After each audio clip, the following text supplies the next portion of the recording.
जन स्वराज के पास जो भी शक्ति संसाधन व्यवस्था है, हम लोग सब कुछ लगाकर उनको बांकीपुर में हराएंगे ही हराएंगे। बांकीपुर उपचुनाव में बीजेपी का किला गिरा पाएंगे प्रशांत किशोर या फिर डर कर भाग जाएंगे? आदाब नमस्कार, मैं हूं अजरा और आप देख रहे हैं मंथन टुडे। बांकीपुर की लड़ाई अब सिर्फ एक विधानसभा उपचुनाव नहीं रह गई, ये बिहार की राजनीति की नब्ज पकड़ने वाली सबसे गर्म सीट बनती दिख रही है।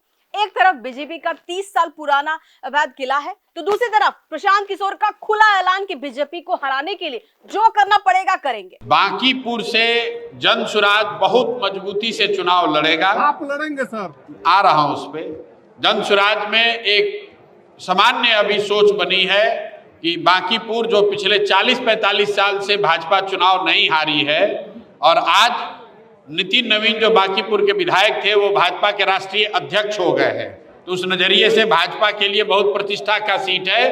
तो अगर भाजपा को वहां हराना है तो जन स्वराज की ओर से हर वो प्रयास किया जाएगा ताकि इनको उन्हीं के मकान में, उन्हीं के इलाके में घुस के हराया जाए। आप निश्चित जानिए कि जन स्वराज के पास जो भी शक्ति संसाधन व्यवस्था है, हम लोग सब कुछ लगाकर उनको बांकीपुर में हराएंगे ही हराएंगे।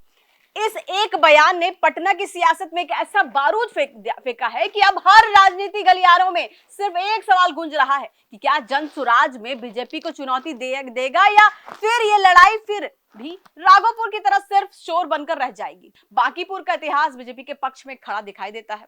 1995 से लेकर अब तक इस सीट पर बीजेपी को कोई हरा नहीं पाया है। ये सिर्फ चुनावी जीत का रिकॉर्ड नहीं बल्कि एक मजबूत सामाजिक समीकरण की कहानी भी है। कायस्थ बहुल इस सीट पर करीब 70,000 वोटर इसी समाज से आते हैं। लंबे समय से यही वर्ग बीजेपी की सबसे मजबूत दीवार रहा है। पहले नवीन किशोर सिन्हा, फिर नितिन नवीन ने इसी सामाजिक आधार पर अपनी पकड़ मजबूत रखी।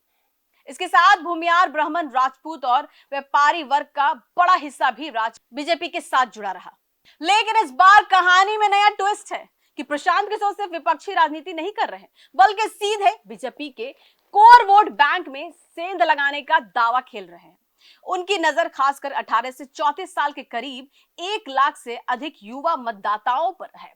रोजगार, भविष्य और बदलाव की भाषा बोलकर पीके युवाओं को अपने साथ लाने की कोशिश कर रहे हैं। उनकी राजनीति साफ दिखाई दे रही है कि जाति से ऊपर उठकर नाराज और न्यूट्रल वोटर को एक नया नैरेटिव देना है।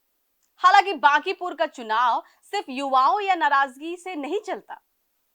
यहां यादव, मुस्लिम, कुर्मी, वैश्य, दलित और महादलित वोटरों को भी बड़ी भूमिका है। मुस्लिम वोट 30,000 से ज्यादा बताए जाते हैं, जबकि दलित, महादलित वोट भी निर्णायक माने जाते हैं। लेकिन पिछले कई चुनाव में मुस्लिम यादव समीकरण बीजेपी की दीवार नहीं तोड़ पाया। यही वजह है कि अब सवाल सिर्फ जाति गणित का नहीं बल्कि राजनीतिक केमिस्ट्री का है। सबसे बड़ा सवाल अब प्रशांत किशोर पर ही खड़ा हो गया है। क्या पीके सिर्फ बयानबाजी कर रहे हैं या वाकई मैदान में उतरकर बीजेपी के गढ़ को हिलाने की ताकत दिखाएंगे? क्योंकि बिहार की राजनीति में चर्चा तेज है कि जब असली लड़ाई आती है तो क्या पीके अंत तक डटे रहेंगे या फिर राघोपुर जैसी चर्चा दोबारा शुरू होगी? फिलहाल तस्वीर साफ है कि बांकीपुर में मुकाबला आसान नहीं है। बीजेपी के पास मजबूत जातीय पकड़, पुराने संगठन और परंपरागत वोट बैंक है। दूसरी तरफ पीके के पास आक्रामक नैरेटिव, युवाओं पर दाव और जन स्वराज की नई राजनीति।